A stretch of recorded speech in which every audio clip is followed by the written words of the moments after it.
Hi, I'd like to introduce you to a few basics in Photoshop. Photoshop, of course, is one of the most recognized programs that Adobe makes. Now, when you launch Photoshop, you have a couple of options.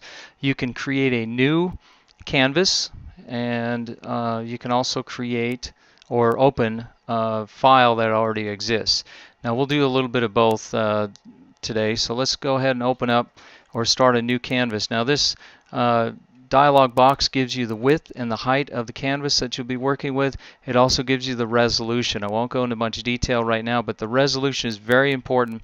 It depends on what you're going to use this for. If you're going to print this onto a laser printer, a printing press, or whatever the case is, you're going to want to increase the resolution to an appropriate resolution. If you're going to display the image that you're working on a computer display only and never print it, 72 is usually good. Now, of course, you also have color mode. RGB is for computer and video displays. CMYK is if you're going to print it. In this case, I'm just going to display this on the computer at 72 pixels per inch, so we'll go with that.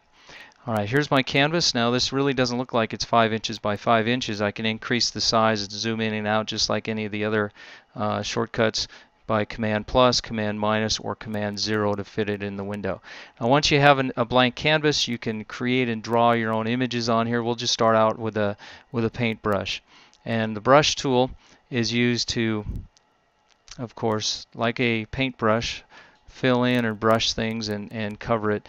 Now this brush tool can be changed in size and in color. To change the size, you go up to the top control palette and you would control the size right here. You can either type it in or slide it. You can change the color by clicking on your color swatch and then adjust it to another color. You can see the color that we're getting right here and then use that to do your images. Alright, now if you have something that you want to erase, of course there is an eraser to do that. Now I would like this brush to be bigger. Now instead of going, so I can erase this faster, but instead of going up to the top, I can actually use a shortcut to increase and decrease the brush size. And the shortcut is on the keyboard. It's next to the letter P, just to the right. The first bracket to the right of letter P would shrink the brush size. The next one would increase the brush size, and you can get things done much quicker whether you're painting or erasing. Alright, so this is very much like a paint program at this point, but it'll do much more. A couple of other things you can do with Photoshop, just a few basics, is you have all kinds of options to select things, different shapes. Let's just go ahead and take the rectangular shape. We can use this and then simply hit delete. Now you have some things to replace, some options on what you're going to replace this area with, and in this case it's set to background color. The background color, by the way, is right here, so white is what I would like. So if I hit OK, it deletes that. Now I can actually move this around and continue to hit delete and enter and do this way. Now there's some other ways that we can select. Let me show you those. Oh, you know, probably the most important thing that confuses people is once you have a selection, how do you get rid of it?